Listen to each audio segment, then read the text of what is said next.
In a packed Atlanta courtroom, Judge Maya Carter stares in disbelief as the defendant, her childhood friend Marcus Reed, steps forward, accused of a crime that could destroy his life. Once inseparable, their paths split amid the city's racial tensions.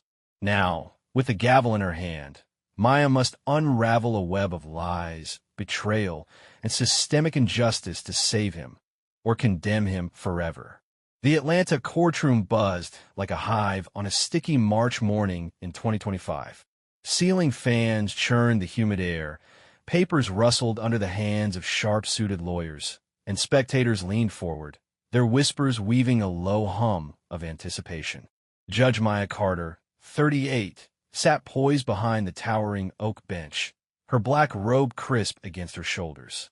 Her dark eyes flicked across the docket, a parade of petty thefts and DUIs she'd seen 100 times before. Another day in Fulton County Superior Court, until the bailiff's voice sliced through the din. Next case, State of Georgia versus Marcus Reed. Maya's pen paused mid-scrawl. The air seemed to thicken as a man shuffled into the defendant's box, his orange jumpsuit stark against the muted tones of the room. Shackles clinked faintly around his wrists and ankles, a rhythm of confinement. She glanced up and froze. Marcus Reed, 39, stood there, broad-shouldered but stooped, his face a roadmap of hard years. Crow's feet etched deep, a scar tracing his left jaw. His hair, once a wild mop of curls, was cropped close, flecked with gray. But those eyes, hazel, piercing, soulful, locked onto hers for a split second before darting away. They were unmistakable. Her breath hitched. Marcus. Her Marcus. The boy she'd raced bikes with down the cracked asphalt of West End, tires kicking up dust as they laughed into the wind. The kid who'd sprawled beside her under the gnarled oak on Campbellton Road, pointing at stars and dreaming of a world beyond Atlanta's jagged edges. They'd been inseparable once, two kids defying the city's invisible lines. Her from a tidy brick house with a sagging porch, him for a weathered duplex with a paint peeled like old skin. Race, class, fate, they hadn't cared. Not then, but that was decades ago. Now he stood accused of aggravated assault and theft, a man the prosecutor would soon paint as a violent thug. Maya's fingers tightened around her gavel. The polish would cool against her palm. How had it come to this? The courtroom faded as memories surged, sharp and unbidden. Summer days, sticky with heat, chasing fireflies until dusk bled into night. His voice bright and teasing. Maya, you pedal like a turtle. Catch up. Her laughter echoing back. Then, the heavier moments, his quiet anger when kids at the park sneered at their friendship, her fumbling apologies when she didn't know what to say. They'd been 14 when it unraveled. Her dad got a promotion, moved them to Buckhead's Manic. Glossy streets, a gleaming new world of manicured lawns and whispered judgments. Marcus stayed behind, swallowed by West End's grit. She'd meant to write, to call, anything, but pride and time built a wall she never breached. Now, here he was, a ghost from that lost life, standing before her in chains. The bailiff cleared his throat. Marcus Reed, you're charged with aggravated assault and theft. How do you plead? Marcus lifted his head, his gaze brushing hers again, just long enough to send a jolt through her spine. His voice came low, rough as gravel. Not guilty, Your Honor. The words hung there, a fragile thread in the charged silence. Maya's chest tightened. She forced her face to stay stone, the mask of impartiality she'd honed over years on the bench. But inside, her mind raced. Was he lying? Could he be? Or was this another scar from a system that chewed up men like him and spat them out broken? She'd seen it too often, cases where evidence was thin but bias thick, where guilt was assumed before a word was spoken. Proceed, she said, her voice steady, betraying none of the storm beneath.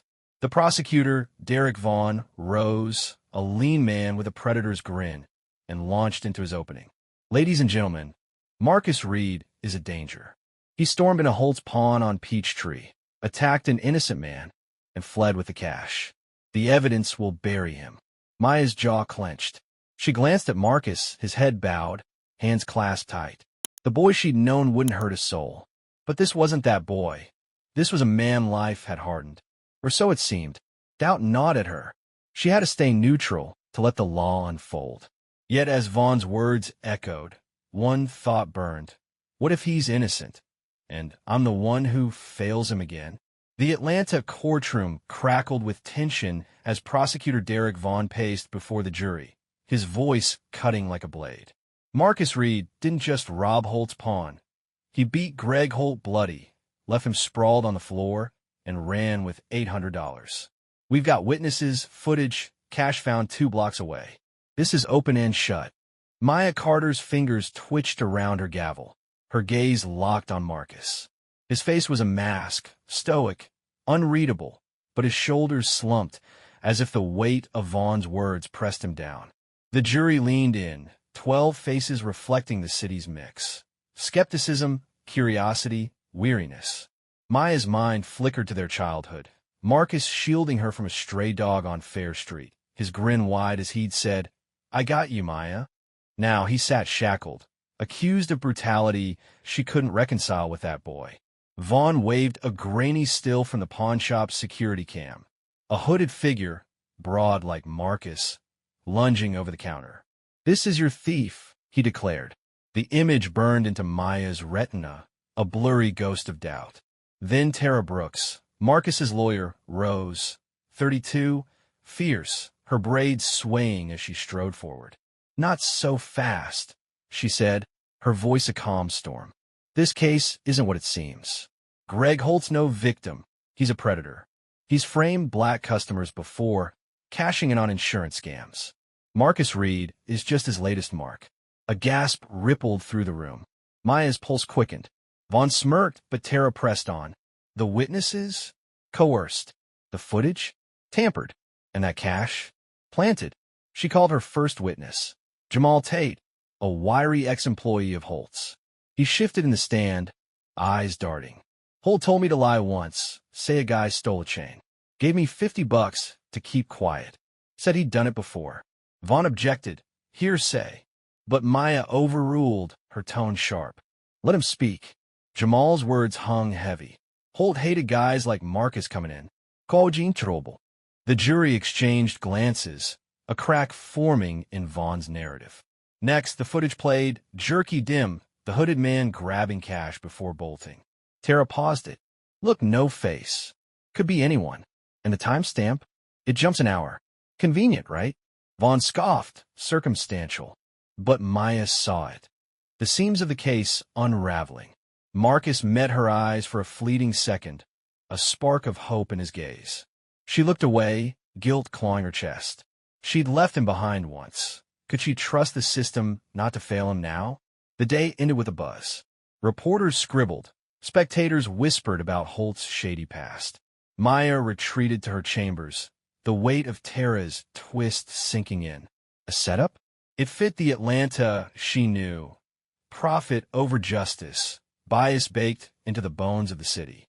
But proof was thin, and her role demanded steel. As she stared at the gavel on her desk, one question gnawed. Was Marcus a scapegoat, or had life twisted him into someone she didn't know? Day 2 dawned heavy, the courtroom packed with restless energy. Maya Carter adjusted her robe, her mind a tangle of duty and doubt. Tara Brooks wasted no time, calling Marcus to the stand. He stood, chains clinking, his hazel eyes scanning the jury. "I didn't do it," he said, voice low but steady.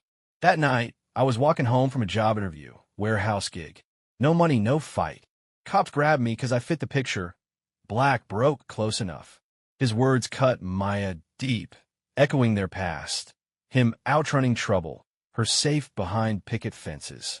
Tara nodded. "No red hoodie? No cash when they stopped you?" Marcus shook his head. "Just my jacket. They found the money later. Said it was mine." Vaughn leapt up. "He ditched the hoodie. The cash links him." But Tara countered, "No hoodie was found. And that cash? Too clean, folded neat. Not like a frantic thief." Maya's pen scratched notes, her impartial mask slipping as Marcus's story rang true. She remembered his quiet pride. Never a liar, even when it cost him. Then Tara dropped a bomb. "We've got proof the cashier lied." She called Latoya Sims, a nervous 20-something in a faded blouse. Holt made me say it was Marcus, she stammered. Said he'd fire me if I didn't. I never saw the guy's face. The room buzzed.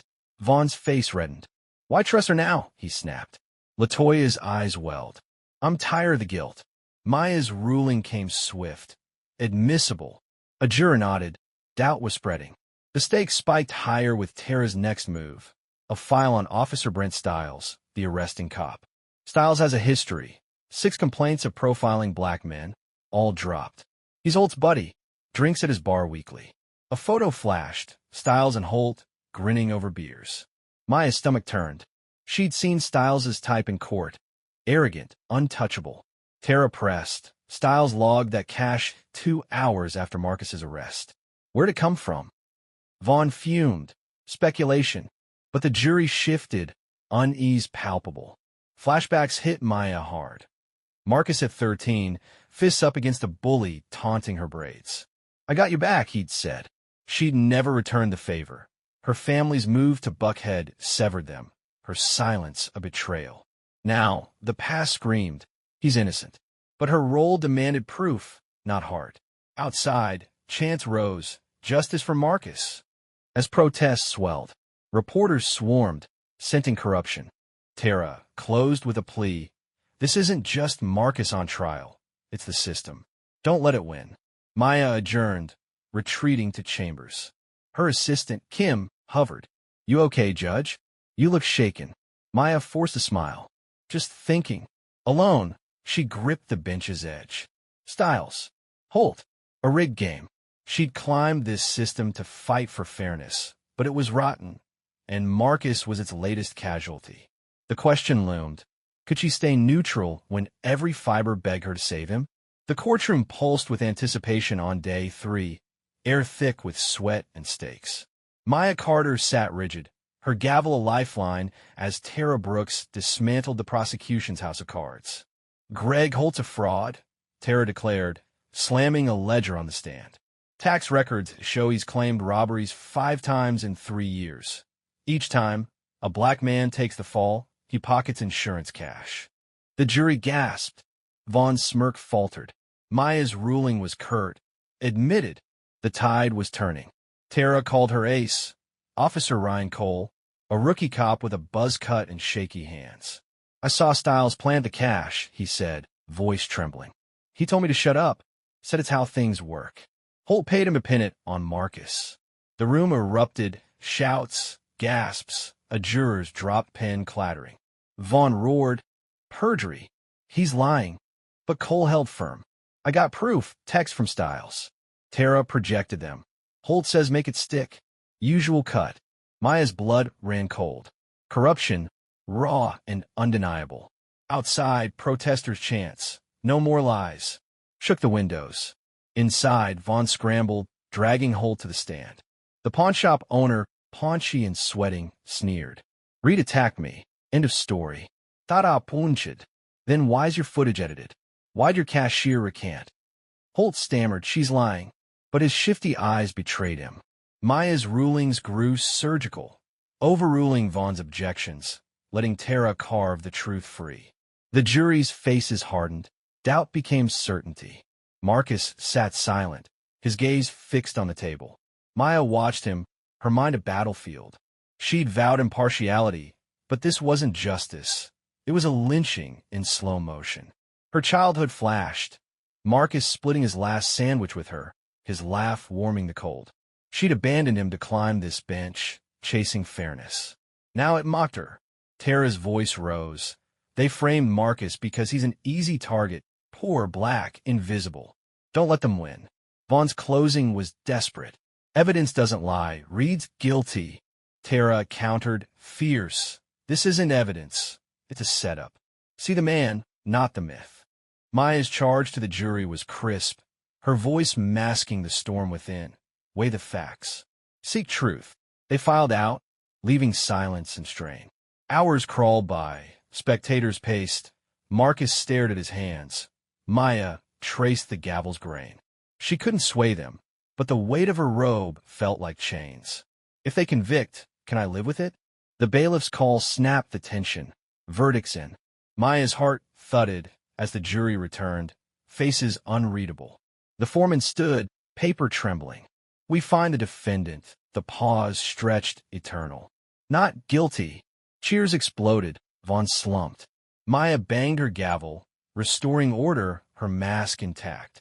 But inside, relief crashed like a wave. The system hadn't won. Not today. The courtroom emptied in a rush, a tide of murmurs and footsteps spilling into the Atlanta dusk. Maya Carter lingered at the bench, her gavel still, the echo of not guilty ringing in her ears. Marcus Reed signed release papers, his orange jumpsuit swapped for a worn jacket. Reporters swarmed outside, cameras flashing as Holt was cuffed, indicted for fraud. Officer Stiles faced suspension, his badge tarnished. Justice had clawed its way through the muck, but the cost lingered in Marcus's hollow stare. He turned, hesitating, then approached the bench. The room was nearly bare, just a clerk stacking files, Kim tidying Maya's desk. Marcus stopped a few feet away, his voice soft but edged. "You didn't have to see me, Maya. Could have let him bury me." Her throat tightened, the judge's mask slipping. "I couldn't. Not again." His brow furrowed. "Again." She swallowed, the past spilling out. "I left you back then, Buckhead New Life. I should have fought harder to stay connected." Marcus shrugged, a faint smile tugging his lips. "We were kids, Maya. World wasn't ours to fix." He paused, eyes searching hers. "But you know it now. The game's rigged. Always has been for folks like me." She nodded, guilt and resolve warring within. "Ido. And I'm sorry for this." He studied her, the tension easing. "You saw me when they wouldn't. That's something." He turned to go, then stopped. "Keep fighting. Someone's gotta." He walked out, silhouette fading into the courthouse steps' long shadows. Maya sat alone, the weight of his words sinking in. She'd upheld the law, but this wasn't just a verdict. It was a mirror. The system she served was cracked, its scales tipped by greed and bias. She'd climbed this bench dreaming of fairness, but today showed her the fight was bigger, beyond robes and gavels. It was personal now, a debt to Marcus and every face it had failed.